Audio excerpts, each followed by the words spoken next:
देखिए, बड़ा दुर्भाग्य की बात है ये जो इश्यू कल मैंने उठाया। कल से नहीं, ये इश्यू परसों से चल रहा था। परसों जब एचएयू का चौधरी चरण सिंह कृषि हरियाणा कृषि विश्वविद्यालय हिसार है, उसका जब कैलेंडर आया और उस कैलेंडर से हमारे उस महापुरुष और किसानों के मसीहा कहे जाने हमारे ऐसे शख्सियत और देश के पूर्व प्रधानमंत्री और देश के सबसे बड़े सूबे के जो मुख्यमंत्री रहे और जिसको 36 बिरादरी जो किसानी से जुड़े हुए लोग जो उनको एक अपना आदर्श और मसीहा मानते हैं, उस शख्सियत की फोटो का उस कैलेंडर से गायब होना, ये उनका कितना बड़ा अपमान है, ये कितनी छोटी मानसिकता है। अब उसमें वाइस चांसलर का कितना रोल है या सरकार के आदेश का है, ये तो जांच से ही पता चलेगा। एक तरफ भारतीय जनता पार्टी की सरकार, भारतीय जनता पार्टी के नेता पश्चिम यूपी में वोट लेने के लिए चौधरी चरण सिंह को आदर्श मानने की बात करते हैं, उनके आदर्शों पर काम करने की बात करते हैं, उनके योगदान की बात करते हैं, उनकी गाथा गा रहे हैं। और उसी तरफ दूसरे साथ लगते हरियाणा प्रदेश के अंदर के उनके नाम की उस विश्वविद्यालय के अंदर से उनका कैलेंडर से फोटो गायब करना, ये किस प्रकार की दोगली नीति है इनकी, उसको दर्शाने का काम करते हैं। तो मैंने यही बात जो है कल के ज्ञापन में मैंने महामहिम राज्यपाल जी से के ऑफिस में फोन करके उनके ओएसडी साहब से बात हुई।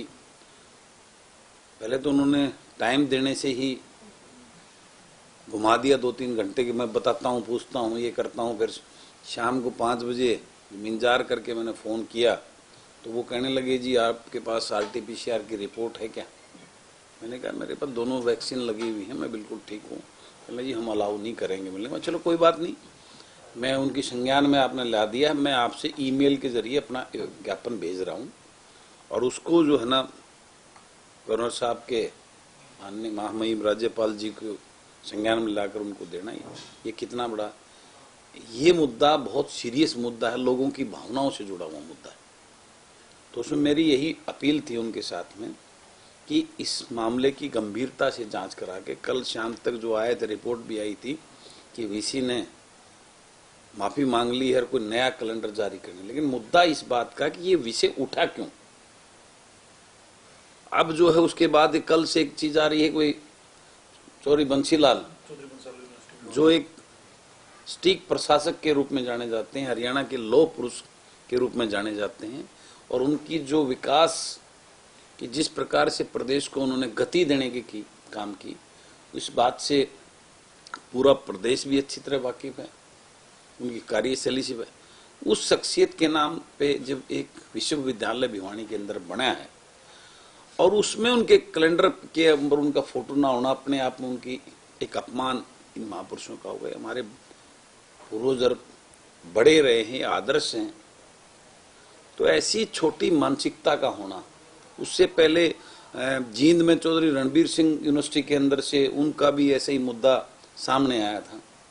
तो मैं क्या पूछना चाहता हूं आपके माध्यम से प्रदेश की सरकार से कि क्या अगला नंबर चौधरी देवलाल का हिसारी सिरसा यूनिवर्सिटी का भी आएगा, या उनके वंशज उप मुख्यमंत्री इसलिए उनको छोड़ दिया गया? किस प्रकार से हमारे पूर्वज आदर्श जो है एक समाज के रहे हैं, जो 36 बिरादरी के वो रहे हैं, उनके साथ इस प्रकार का उनके नामों के साथ उनकी फोटो के साथ ये छेड़छाड़ करना, ये सरकार की या विश्वविद्यालय प्रशासन की छोटी मानसिकता दर्शाती है। और इसका गंभीरता से, क्योंकि इनके साथ में प्रदेश के लोगों की भावनाएं जुड़ी हुई हैं, गंभीरता से इसकी जांच करानी चाहिए और उसमें दोषी जो हैं ऐसे गैर जिम्मेदाराना वाइस चांसलर को तुरंत प्रभाव से हटा देना चाहिए। मेरी ये मांग करता हूँ आपके माध्यम से, और यही चीज मैंने अपने ज्ञापन में माननीय राज्यपाल जी को भी लिखी है। इसके पीछे क्या लगता है सर आपको कि ये कोई सरकार के कुछ ऐसे निर्देश रहे होंगे, या ये एक ह्यूमन एरर है, और क्योंकि उसके बाद स्टिकर लगा के उसको कवर अप भी करने की कोशिश की गई? देखिए, मुझे तो ये बगैर उसके और ये मुद्दा तो मैं आपकी जानकारी बता दूं कि किसी प्रोफेसर ने इस मुद्दे को उठाया भी था।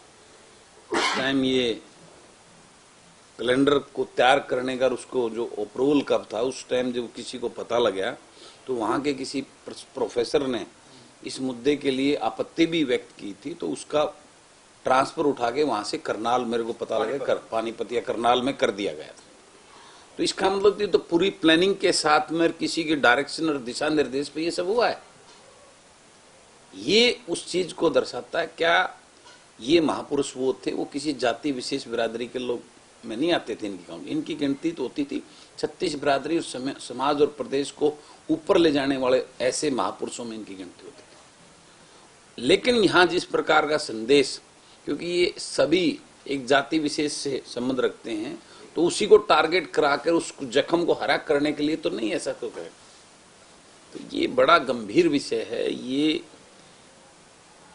जनता को इस बात पे सोचने को मजबूर करता है कि लोगों की मानसिकताएं वो बहुत ही गंभीर है, समाज को तोड़ने वाली है, हमारे को बांटने वाली है, और इन चीजों से हमें बचना है। इन चीजों से बहुत कुछ हमें सीखना भी है।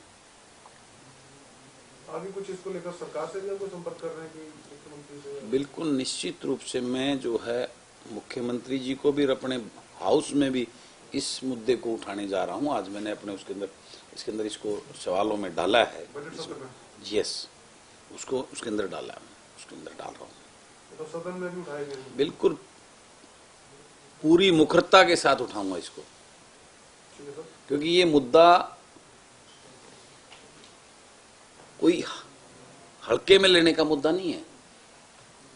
ये मुद्दा किसान और किसान कृषि से जुड़े हुए लोगों का, जिस महाप चौधरी चरण सिंह ने अपना पूरा जीवन किसान और कमेरा वर्ग और एग्रीकल्चर को आगे बढ़ाने के लिए, उनका जो है ना पूरा जीवन इसी उद्देश्य से रहा है।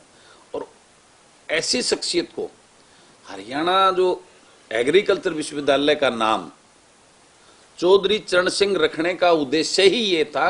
वो इसी प्रकार की शख्सियत थे और उनका बहुत बड़ा योगदान एग्रीकल्चर को आगे बढ़ाने में उनका रहा है। और आज उनके साथ इस प्रकार की सोच व्यक्त हो रही है उनके साथ में। बजट आया कल, आपने देखिए, मैं यही कहना चाहूंगा, बाकी तो लोग आज जान चुके हैं, ये सपनों का बजट था।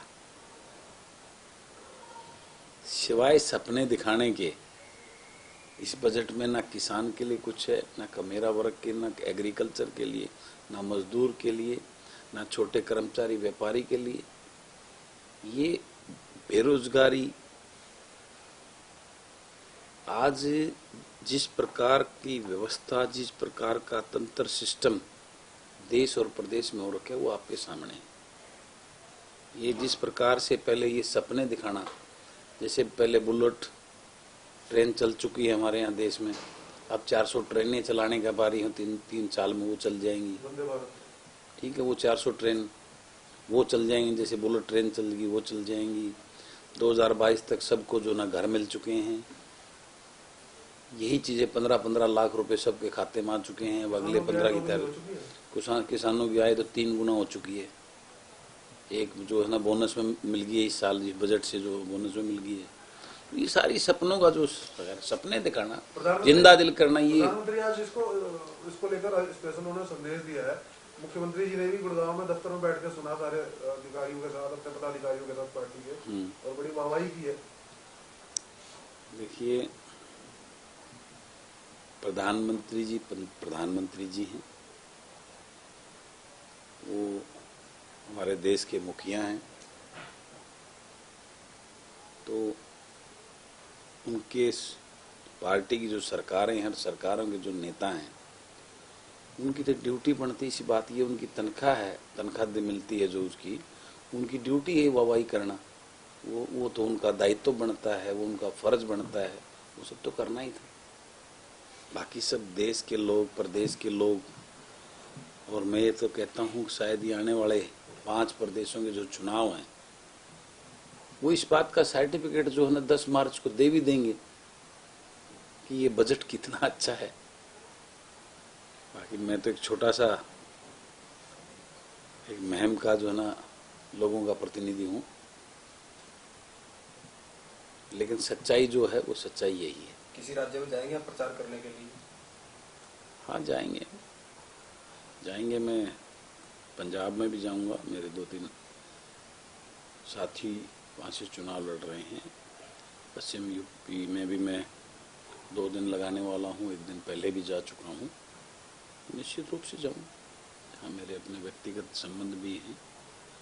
एक तो मार्च से हमारा पुराना साथी है संजय लाठर, उसको टिकट मिली है, तो उसके प्रचार करने के लिए भी जाऊंगा। बाकी तो वोट डालने हैं यूपी के लोगों ने, यूपी की जनता ने, और यूपी के लोग मैं मानता हूँ बड़े समझदार हैं। सोच समझ के ही अपने बच्चों के भविष्य को देखते हुए ही कहाँ उनको ठीक है, कहाँ उनके बच्चों का भविष्य ठीक है, उसको वोट डालेंगे और उसका रिजल्ट 10 मार्च को देखने को भी मिलेगा। और यही जो है ना, उस बजट की उस चीज को भी दर्शाएगा, बजट को कितने मार्क्स दिए हैं लोगों ने। ये 5 प्रदेश के अंदर लोग वोट देकर उस बात को भी करने। हमसे जुड़े रहने के लिए हमारे YouTube चैनल को सब्सक्राइब करें और नई वीडियो की नोटिफिकेशन के लिए बेल आइकॉन को दबाएं।